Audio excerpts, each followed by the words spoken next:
അപ്പോൾ ഇനി നമ്മൾ ഡിസ്കസ് ചെയ്യാൻ പോകുന്ന കൺസെപ്റ്റാണ് ഡാറ്റ ഫ്ലോ ഡയഗ്രാംസ്. എന്താണ് ഡാറ്റ ഫ്ലോ ഡയഗ്രാംസ്, ഏതൊക്കെ ലെവൽസിലാണ് ഡാറ്റ ഫ്ലോ ഡയഗ്രാംസ് ഉള്ളതെന്നൊക്കെയാണ് നമ്മളിവിടെ ഡിസ്കസ് ചെയ്യാൻ പോകുന്നത്.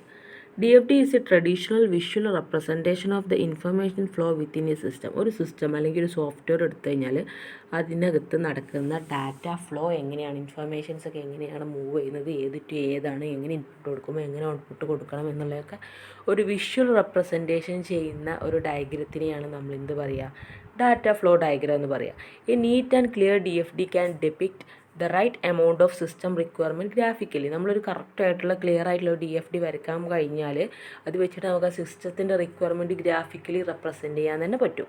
It can be manual, automated or the combination of both. ഇത് നമുക്ക് വേണമെങ്കിൽ എന്ത് ചെയ്യാൻ പറ്റും, മാനുവലായിട്ടും ചെയ്യാൻ പറ്റും, ഓട്ടോമേറ്റഡ് ആയിട്ടും ചെയ്യാൻ പറ്റും, അല്ലെങ്കിൽ രണ്ടിൻ്റെ കൂടെ കോമ്പിനേഷൻ ആയിട്ടും ചെയ്യാൻ പറ്റും.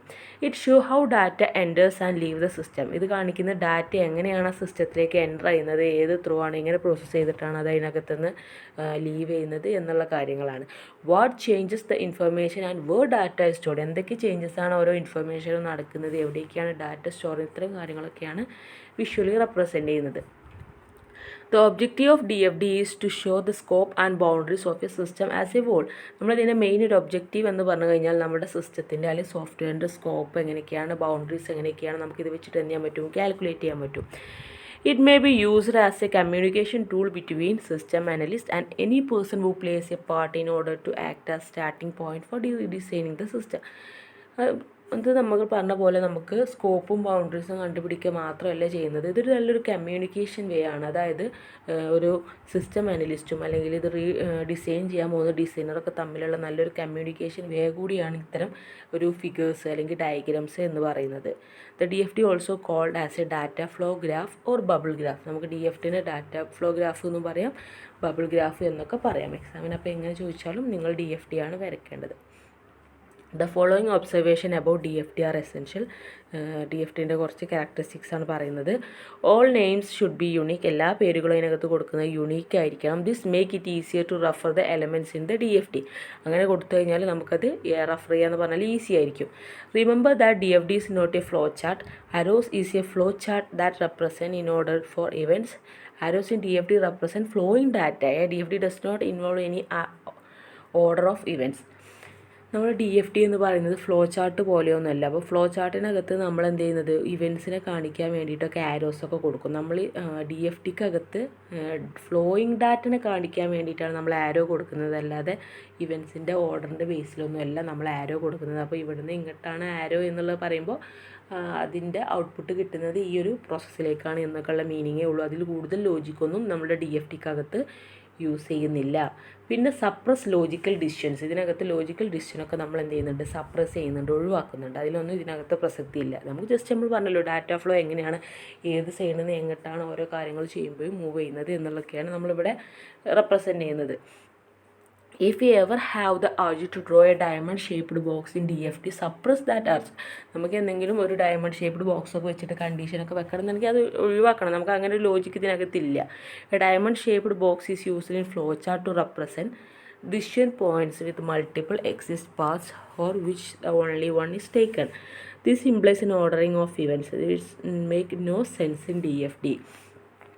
നമ്മൾ ഫ്ലോ ചാർട്ടിനകത്താണ് നമ്മളിങ്ങനെ ഡയമണ്ട് ഷേപ്പൊക്കെ ഉണ്ടാക്കിയിട്ട് കണ്ടീഷൻ ചെക്ക് ചെയ്തിട്ട് ഏതെങ്കിലും ഒന്ന് ചൂസ് ചെയ്യുന്നത്. DFDക്കകത്ത് അങ്ങനത്തെ സെൻസ് ഒന്നും നമ്മൾ യൂസ് ചെയ്യുന്നില്ല. Do not become bog down with details.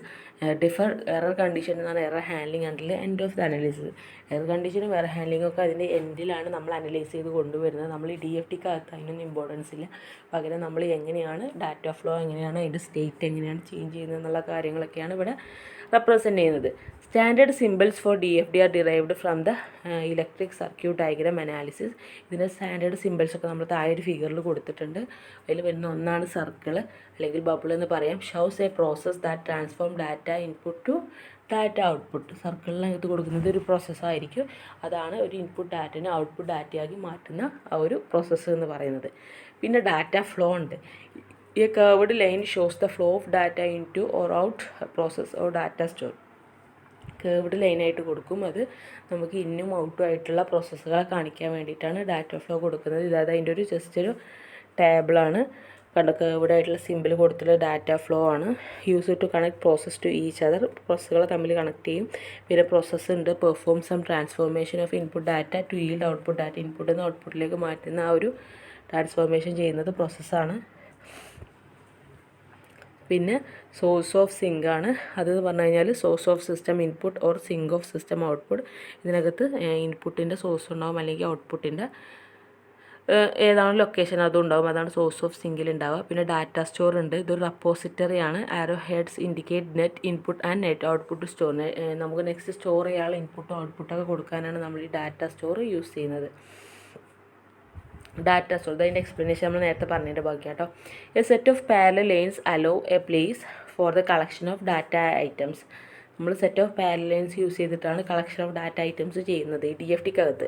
A data store indicate that the data is stored which can be used at later stage or by other process in different order.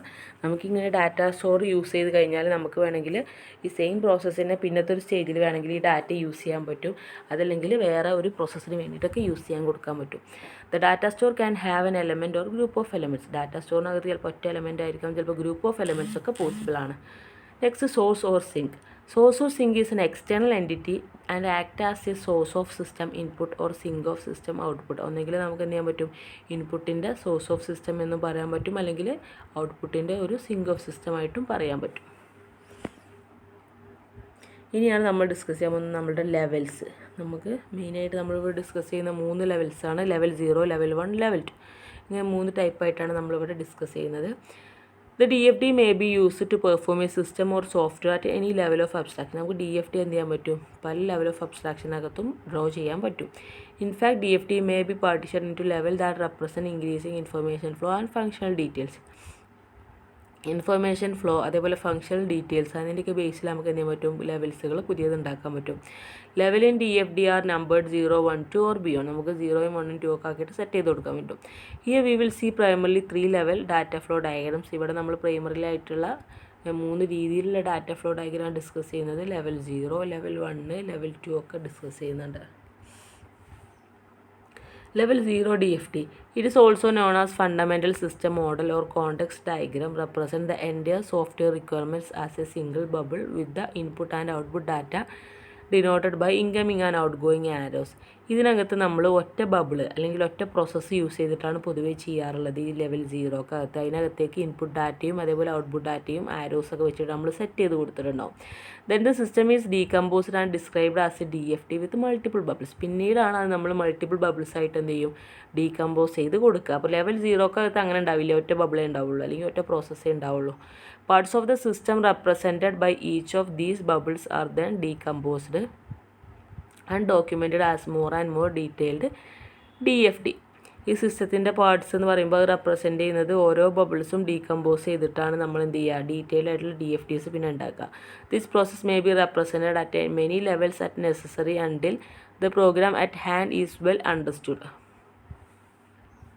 ഈ process നമുക്ക് എന്ത് ചെയ്യുക, detailed ആയിട്ട് ഇങ്ങനെ functional details ഇങ്ങനെ കൊടുക്കുന്നതനുസരിച്ച് കൂടുതൽ understood ആയിരിക്കും. It is essential to preserve the number of input and output between levels. This concept is called leveling by DMacro. അപ്പോൾ നമ്മളിവിടെ ഒരു DFTക്കകത്ത് ഇൻപുട്ടും ഔട്ട്പുട്ടും കൊടുക്കുമ്പോൾ അത് നെക്സ്റ്റ് ലെവലിലേക്ക് പോകുമ്പോഴും എന്ത് ചെയ്യണം, അത് അതുപോലെ തന്നെ മെയിൻറ്റെയിൻ ചെയ്യാൻ കഴിയണം. അതിനെയാണ് നമ്മൾ ലെവലിംഗ് ബൈ DMacro എന്ന് പറയുക. അതായത് ഇപ്പോൾ ഒരു ബബിൾ ഉണ്ട് A, അതിനകത്ത് 2 ഇൻപുട്ട് ഉണ്ട്, X1ഉം X2 ആണ്, അതേപോലെ ഒരു ഔട്ട്പുട്ട് ഉണ്ട് Y. അങ്ങനെ ആകുമ്പോൾ അത് എക്സ്പാൻഡ് ചെയ്ത് കൊടുക്കുമ്പോഴും അതേപോലെ തന്നെ ഫോളോ ചെയ്യണം. കാരണം ആ A എന്ന പ്രോസസ്സ് എടുത്തു കഴിഞ്ഞാൽ അതിനകത്ത് 2 ഇൻപുട്ടുകളും 2 എക്സ്റ്റേണൽ ഔട്ട്പുട്ടുകളെ ഉണ്ടാവാൻ പാടുള്ളൂ. അതിനെയാണ് നമ്മൾ ലെവലിംഗ് ഓഫ് DMacro എന്ന് പറയാം. ഇതാണ് ലെവൽ 0ൻ്റെ ഫിഗർ. X1, X2 2 ഇൻപുട്ട് ഉണ്ട്, Y എന്നൊരു ഔട്ട്പുട്ട് ഉണ്ട്, ഒരൊറ്റ പ്രോസസ്സും ഉണ്ട്. In level 0 DFT also call context diagram. ഇത് നമുക്ക് വേണമെങ്കിൽ കോണ്ടെക്സ്റ്റ് ഡയഗ്രാം എന്നും പറയാം. റിസൾട്ട് മാനേജ്മെൻറ്റ് സിസ്റ്റത്തിൻ്റെ ഒരു ഫിഗർ നമ്മളിവിടെ താഴെ കൊടുക്കുന്നുണ്ട്. അത് വെച്ചിട്ട് നമുക്കൊരു ലെവൽ 0ൻ്റെ ഒരു എക്സാമ്പിളായിട്ട് കാണാവുന്നതാണ്. As the bubbles are decomposed into less and less abstract bubbles the corresponding data flow may also be needed to be decomposed. ഇത് നമ്മൾ പിന്നെ ഡീകമ്പോസ് ചെയ്ത് ബബിൾസ് ആക്കി കൊണ്ടുവരണം എന്നുണ്ടെങ്കിൽ നമ്മൾ അതിൻ്റെ ലെവൽസ് മാറ്റി പിടിക്കേണ്ടി വരും. അതായത് ലെവൽ 1 കുറച്ചുകൂടെ ഡീകമ്പോസ് ചെയ്യാൻ പറ്റും, ലെവൽ 2 വീണ്ടും ഡീകമ്പോസ് ചെയ്യാൻ പറ്റും. അപ്പോൾ അത്രയും ഡീറ്റെയിൽഡ് ആയിട്ട് നമുക്ക് എന്ത് ചെയ്യാൻ, ഓരോന്ന് സെപ്പറേറ്റ് ആയിട്ട് കൊടുക്കാനും പറ്റും. ഇതാണ് നമ്മുടെ റിസൾട്ട് മാനേജ്മെൻറ്റ് സിസ്റ്റത്തിൻ്റെ ലെവൽ 0 എന്ന് പറയുന്നത്. കണ്ടോ, ഒറ്റ പ്രോസസ്സേ ഉള്ളൂ, അല്ലെങ്കിൽ ഒറ്റ ബബിളേ ഉള്ളൂ, സ്റ്റുഡൻറ്റ് റിസൾട്ട് മാനേജ്മെൻറ്റ്. പിന്നെ ഇതിനകത്ത് കുറേ ടേക്കിംഗ് ആയിട്ടുള്ള ഇൻപുട്ടുകളുണ്ട്. User account maintenance, data entry, operator ചെയ്യുന്ന എന്താണ് സ്റ്റുഡൻസ് ഇൻഫോ, പിന്നെ സബ്ജക്റ്റ് ഇൻഫോ, പിന്നെ mark entry, operator mark entry. ഇത്രയും കാര്യങ്ങൾ ഇൻപുട്ടായിട്ട് വരും. ഔട്ട്പുട്ടായിട്ട് എന്താ വരും? Mark sheet, student info report, പിന്നെ സ്റ്റുഡൻറ്റ് പെർഫോമൻസ് റിപ്പോർട്ട്. ഇത്രയും ഔട്ട്പുട്ടുകൾ വരും. ഇതാണ് ലെവൽ 0ൻ്റെ ഒരു എക്സാമ്പിൾ. ഇനി level 1 DFD. In level 1, a context diagram is decomposed into multiple bubbles or process. Level 1-ലെത്തുമ്പോൾ കോൺടെക്സ്റ്റ് ഡയഗ്രാം ഡീകമ്പോസ് ചെയ്ത് കാരണം മൾട്ടിപ്പിൾ ബബിൾസ് ആയിട്ട് മാറും, അല്ലെങ്കിൽ മൾട്ടിപ്പിൾ പ്രോസസ്സുകളായിട്ട് മാറും. In this level we highlight the main objective of the system and break down the high level process of 0 level DFD into sub process. ഈ ലെവലിനകത്ത് നമ്മൾ ചെയ്യുന്നത് വെച്ചാൽ നമ്മുടെ മെയിൻ ഒബ്ജക്റ്റീവ് എന്ന് പറഞ്ഞാൽ ആയിട്ടുള്ള നമ്മുടെ ആ ഒരു 0 ലെവലിനകത്ത് നമ്മൾ കാണിച്ചില്ല ഒറ്റ പ്രോസസ്സ്, അതിനെ ബ്രേക്ക് ഡൗൺ ചെയ്തിട്ട് ഡീകമ്പോസ് ചെയ്തിട്ട് എന്തെങ്കിലും കുറേ സബ് പ്രോസസ്സുകളാക്കിയിട്ട് ഈ 1 ലെവലിൽ മാറ്റും. ഇതാണ് ലെവൽ 1ൻ്റെ ഒരു റിസൾട്ട് മാനേജ്മെൻറ്റിൻ്റെ ഒരു ഫിഗർ. ഇതിനകത്ത് കണ്ടോ, ലോഗിന് കൊടുത്തു, യൂസർ അക്കൗണ്ട് മാനേജ്മെൻറ്റ് ആണ് കൊടുത്തു, സ്റ്റുഡൻറ്റ് ഇൻഫോ മാനേജ്മെൻറ്റ്, ഓരോന്ന് സെപ്പറേറ്റ് ആക്കിയിട്ട് പ്രോസസ്സുകളാക്കിയിട്ട് തന്നെ ഡീറ്റെയിൽഡ് ആയിട്ട് ഒന്നുകൂടെ ഫങ്ഷണലി ഡീറ്റെയിൽഡ് ആയിട്ടാണ് നമ്മളിവിടെ കൊടുത്തിട്ടുള്ളത്. ഫിഗർ വരച്ച് വെക്കണം എന്നില്ല, വേണമെങ്കിൽ സാമ്പിളായിട്ട് എന്തെങ്കിലുമൊക്കെ വേണ്ടവർക്ക് വരക്കാം. എക്സാമിന് എസ്സേക്കോ ചോദിക്കുമ്പോൾ ഇൻക്ലൂഡ് ചെയ്യാൻ, പക്ഷേ കൂടി വരക്കാനും മെനക്കെടാവും. ഓക്കെ, അടുത്ത ലെവൽ 2 DFD ആണ്. 2 level DFD goes on process deeper in two parts of level 1 DFD. അത് ഒന്നുകൂടെ ഡീറ്റെയിൽ ആയിട്ട് ഡീപ്പറായിട്ട് പോകുന്നതിനാണ് ലെവൽ 2 DFD എന്ന് പറയുക. It can be used to project or record the specific detail about the system's function. System ഫംഗ്ഷനിങ്ങിൻ്റെ specific ആയിട്ട് details ഒക്കെ കൊടുക്കുന്നത് ഈ ലെവൽ 2 DFDയിലാണ്. ഇതിവിടെ കുറേ ഫിഗേഴ്സ് കൊടുത്തിട്ടുണ്ട്. യൂസർ അക്കൗണ്ട് മെയിൻസ് പറഞ്ഞാണ്ട് ഒരു ടീം, പിന്നെ കഴിഞ്ഞിട്ട് എന്താ ലോഗിന്, പിന്നെ സ്റ്റുഡൻറ്റ് സബ്ജക്റ്റ് മാനേജ്മെൻറ്റ്, പിന്നെ അതിനകത്ത് ഏതൊന്നും മിസ്സായിട്ടുണ്ടല്ലോ 1 2 5 6 നമ്പറിന് 3 4 ഇല്ല. അതേപോലെ എത്രയും നമുക്ക് എന്ത് ചെയ്യാൻ പറ്റും, ഡീപ്പായിട്ട് ഉണ്ടാക്കാം എന്നുള്ളതാണ് ഈ ഒരു ലെവൽ 2 DFDൻ്റെ. അപ്പോൾ ഇതും വരച്ച് വെക്കണം എന്നില്ല, വേണമെങ്കിൽ എക്സാമ്പിളായിട്ട് ഒന്നൊക്കെ വരച്ച് വെച്ചോളൂ. പക്ഷേ അതായത് ഓരോന്ന് സെപ്പറേറ്റ് ആയിട്ട് തന്നെ നമ്മൾ ഡീറ്റെയിൽ ആയിട്ട് ഫങ്ഷൻസിൻ്റെ ബേസിൽ ഡീറ്റെയിൽ ആയിട്ട് കൊടുക്കുന്നതിനാണ് ലെവൽ 2 DFD എന്ന് പറയാം. ഓക്കെ, അപ്പോൾ ഇത്രയാണ് നമ്മളുടെ DFDനെ കുറിച്ച് പറയാനുള്ളത്. അപ്പോൾ എല്ലാവരും നോട്ട്സൊക്കെ എഴുതി എടുത്തോളൂ കേട്ടോ. Okay, thank you.